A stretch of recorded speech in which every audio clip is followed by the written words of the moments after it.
Nom et prénom. Alexandre Lavoie. Quelle municipalité tu avais et pourquoi? J'avais Rimouski, c'est parce que j'ai pas pu identifier toutes les autres municipalités, fait qu'il en restait juste une, ça fait que j'ai eu Rimouski. Parle-moi de l'activité économique de ta municipalité. L'activité économique, ben, c'est ce qui est assez spécial, c'est que Rimouski, c'est une ville étudiante. Donc, on y retrouve un cégep, on y retrouve une université, on y retrouve aussi des écoles secondaires. Mais ensuite de ça, il y a quelques entreprises, mais Rimouski est plutôt une ville de services qu'une ville industrielle. Parle-moi de l'activité économique de ta municipalité. Vous venez de la poser, madame, cette question. Comment ta municipalité s'est populaire? Bien, la municipalité, c'est le seigneur Lepage qui est arrivé en premier, puis il y a eu ça, cette seigneurie-là. Et un peu plus tard, ben, ce qui a permis de développer beaucoup, ben, ça a été le bois, parce qu'on avait un moulin à bois, nous autres, à Rimouski. C'était le même ici, propriétaire, que celui de Price. Et la particularité, c'est que si on a passé au feu en 1960, c'est à cause qu'il y a eu un tison qui s'est enflammé et à partir de ce moment-là, la ville de Rimouski a quasiment passé au feu au complet. Donne-moi des aspects humains de ta municipalité qui t'intéressent et pourquoi? Ben, moi, ce que j'aime bien, c'est de voir des aspects humains. Tiens, il y a la cathédrale qui est assez particulière parce que justement, elle est super grosse puis ça peut accueillir beaucoup de monde. Ça a été bâti par des humains. Puis, ça fait partie des choses que je trouve assez exceptionnelles parce qu'au niveau humain, comme je viens de le dire, à cause du feu, il y a plusieurs choses qui ont disparu. Quel métier as-tu découvert dans ta municipalité? J'ai découvert le métier ici de barbier. C'était assez particulier, les barbiers, dans ce temps-là, parce que c'était aussi des chirurgiens. Et comme la fonction de chirurgien n'existait pas, ce qu'ils faisaient, c'est tout simplement que quand il y avait quelqu'un qui avait besoin de se faire enlever quelque chose, il allait chercher le barbier.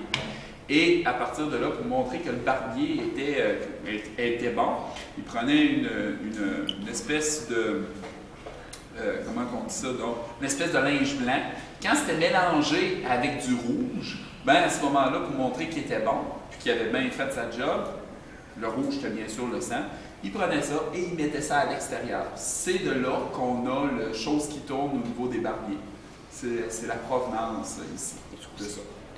Que préfères-tu à propos de ta municipalité et pourquoi? Ben, moi, ce que j'aime, c'est le fleuve, parce qu'on a accès au fleuve, puis c'est super intéressant, puis c'est ça ici. Il y a la rivière Rimouski aussi, sur laquelle il y a eu plusieurs bio de bois, parce que bien sûr, on a fait la drave, et puis en bas, il y avait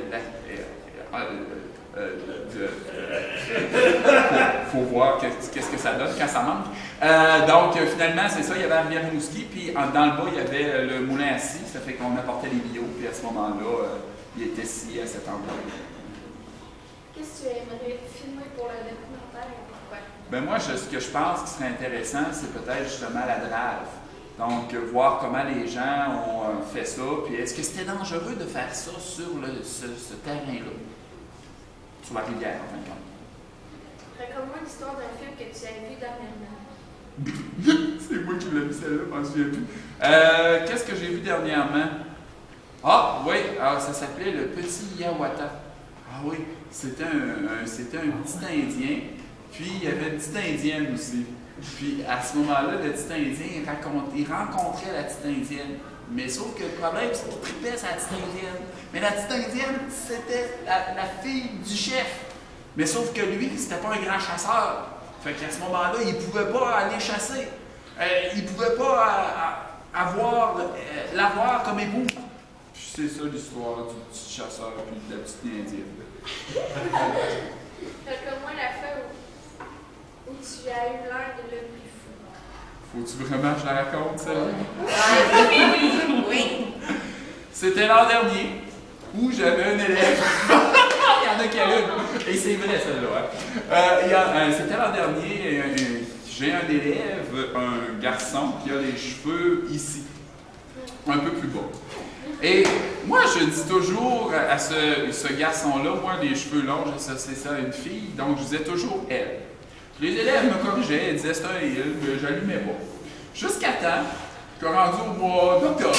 En plein milieu d'octobre, je suis devant toute la classe, je suis en train d'enseigner, et tout d'un coup, ils se rendent compte. Je me rends compte moi-même que c'est un gars et ce n'est pas une fille. Mais là, je ne savais plus où me placer devant les élèves. Je voulais rentrer en dessous du plancher. J'avoue que si le ridicule tuait, je serais mort, mais là, véritablement, j'avais le goût de mourir. Oh, que j'ai eu la foi! OK.